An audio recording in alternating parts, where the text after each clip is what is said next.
the 49ers versus Cardinals Week 4 preview. So it is at Levi Stadium. The 49ers are going to have their second home game in a row. And the Cardinals are coming off of an upset win against the Cowboys. And, really, I didn't watch the game. I didn't have an opportunity to really watch that game. But I don't see the Niners having a big, I guess, I don't see them being upset by the Cardinals.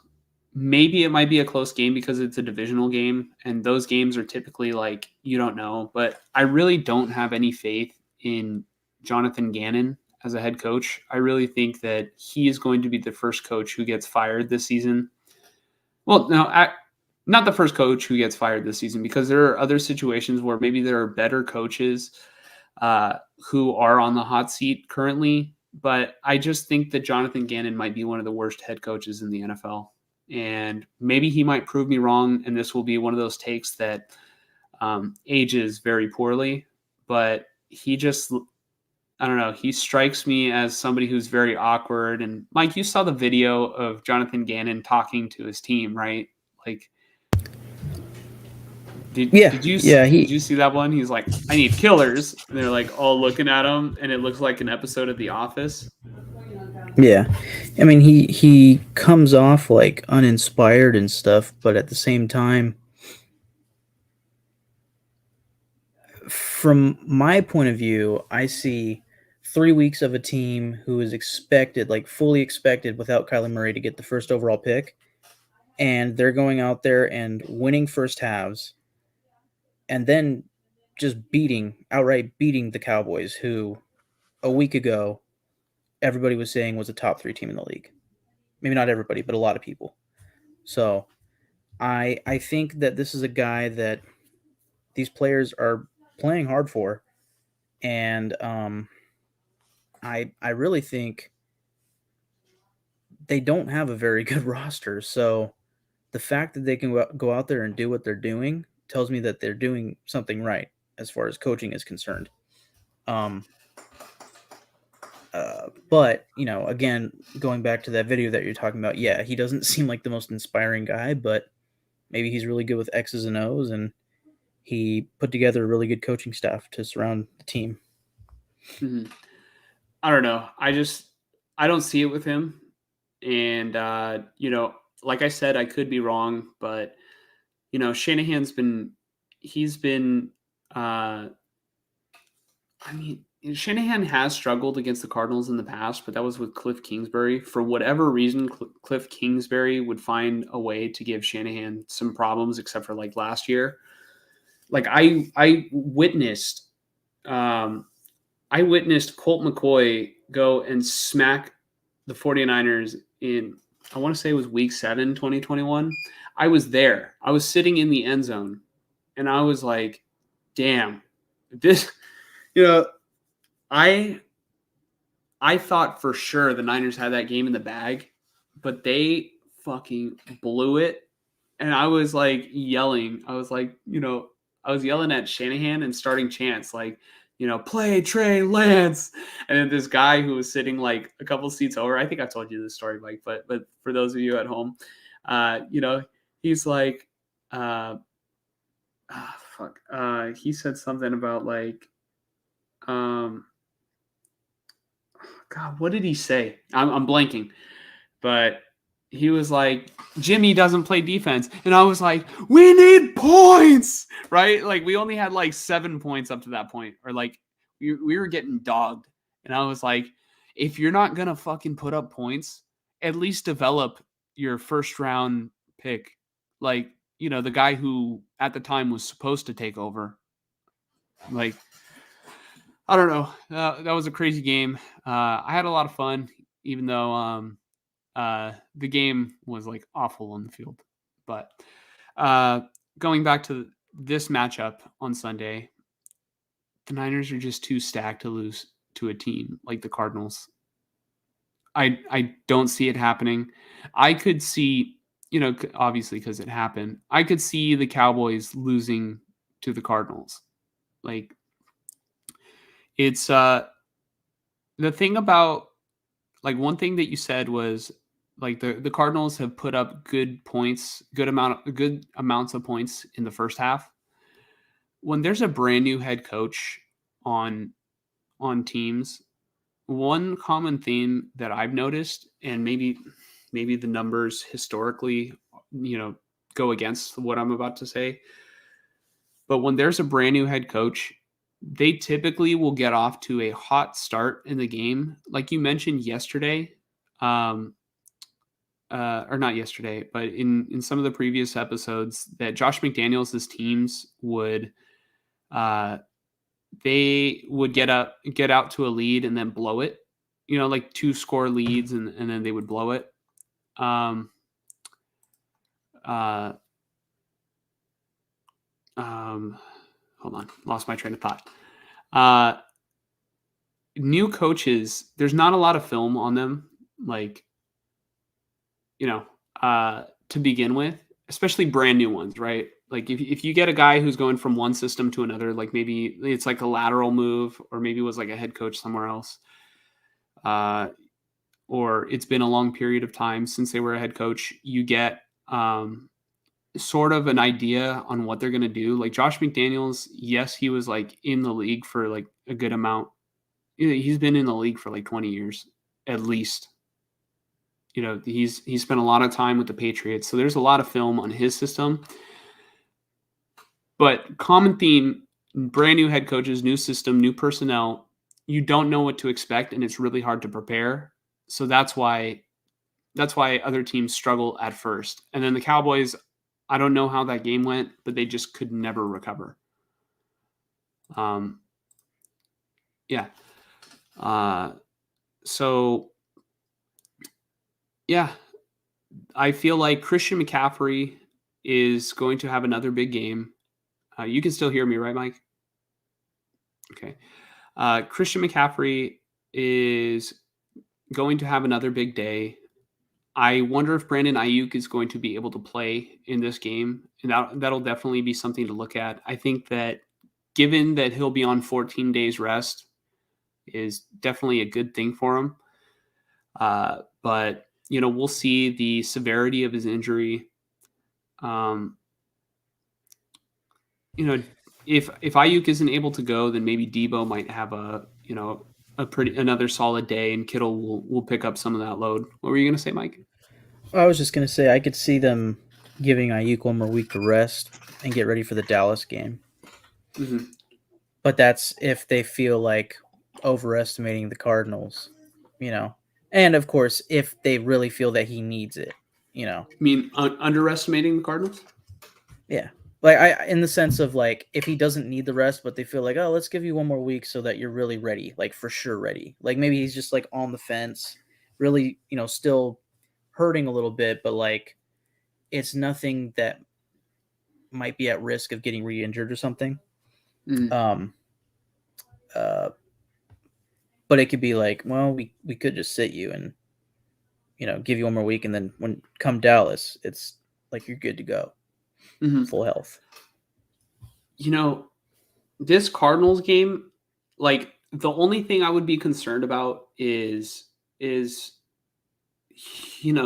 like I mentioned, just a couple moments ago, it's the unknown with a new coach.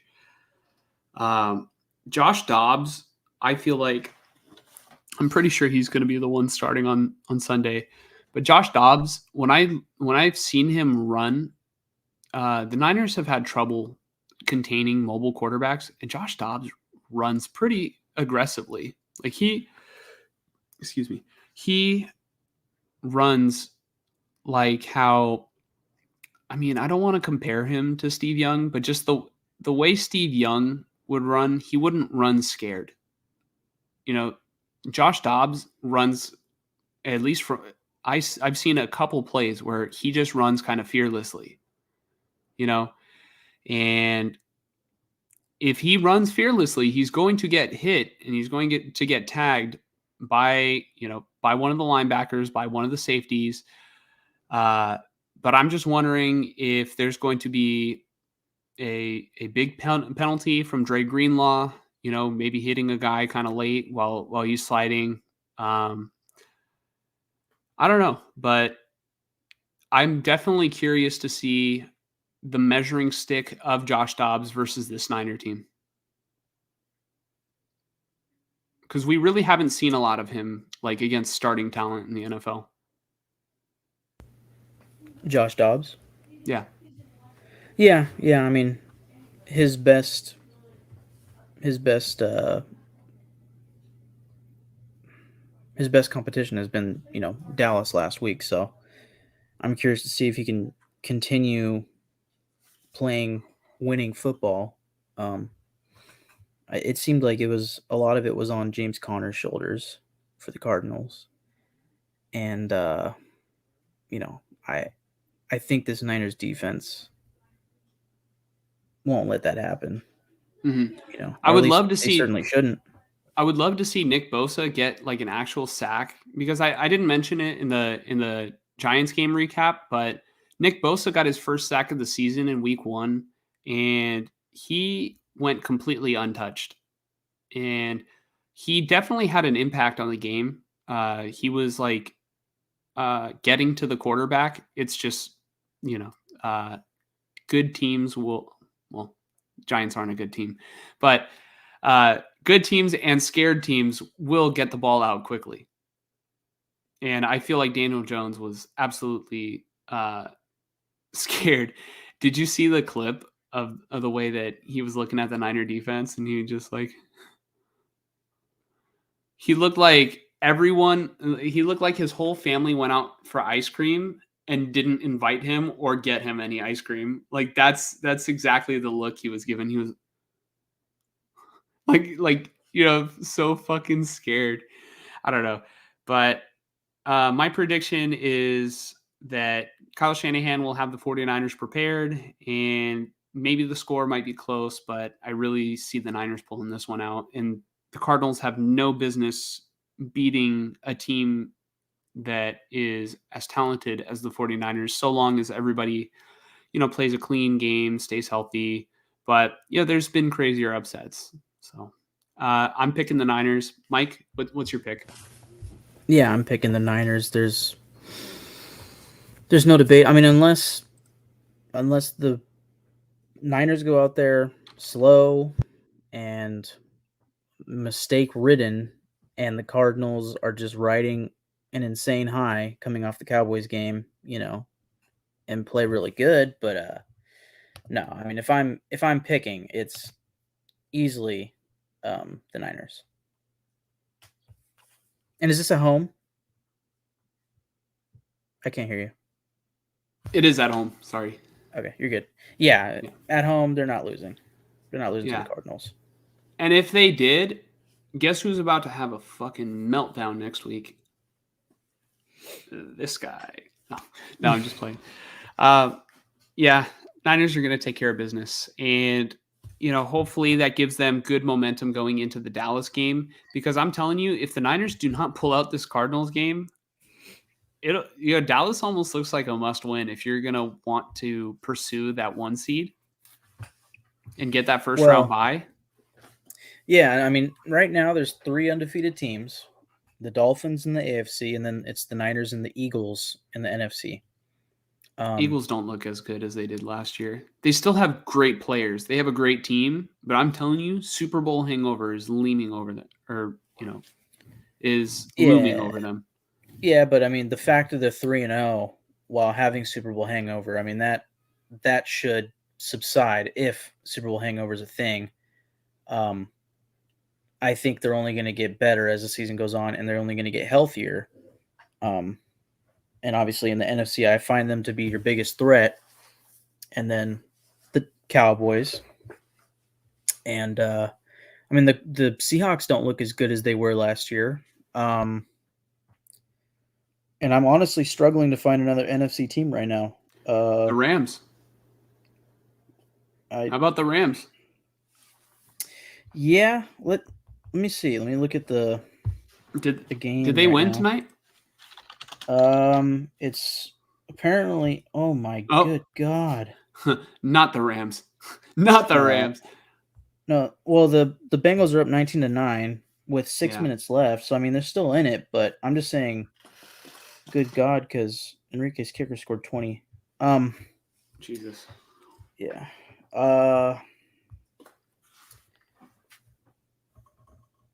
I mean the Rams are interesting, but I don't fully see it with them. Like I'm talking like realistic like NFC championship, you know, uh threats to the Niners. It's the Eagles, it's the Cowboys. I don't see anybody else in your division. From the North, Maybe the Lions, but maybe probably the not. Lions. Yeah, but right now, not so much. But they can get hot. They can get hot.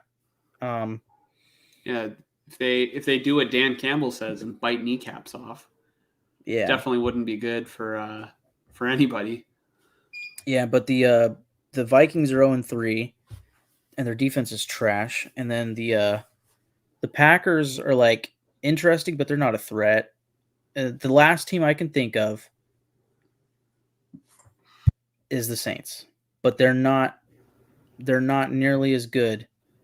I would even say as the Lions. Maybe they are, but I don't think so. I think they're a step below them. I think it should be Niners, Eagles, Lions, Saints, Cowboys.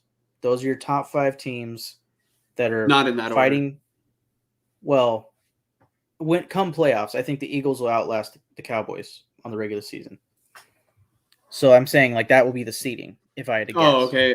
I thought so. You said Niners first, or Niners, Eagles, okay? but that could I depend. missed the whole Niners thing in your list, and I was like, I thought you were naming threats. Well, yeah, yeah, I mean I was naming threats. I would rank them Niners, Eagles, Cowboys. It's really close between the Lions and Saints. I really like it. You know what? Yeah, Niners are at the top of that list because the biggest threat to the Niners is them fucking selves. Yeah. I like Uh, it. but what I was kind of trying to get at is, if you look at it from the Cowboys' perspective and also the Eagles, when they face the Niners this season, it is probably an even bigger game.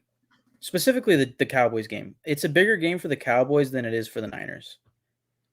Because if the Cowboys can beat the Niners, they can have that on them later when it comes down to the wire in the race for like the 1 or 2 seed, if it Mhm. were to come down to it. But giving them that loss while also getting yourself a win, the Cowboys, is huge. And the past 2, maybe 3 years, the Niners have been the team that have ended their seasons.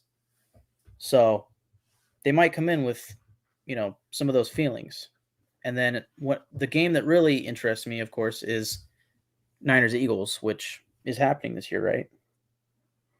I So believe it's week 13. okay, yeah. So that's dead in the heat of the end of the season, regular season.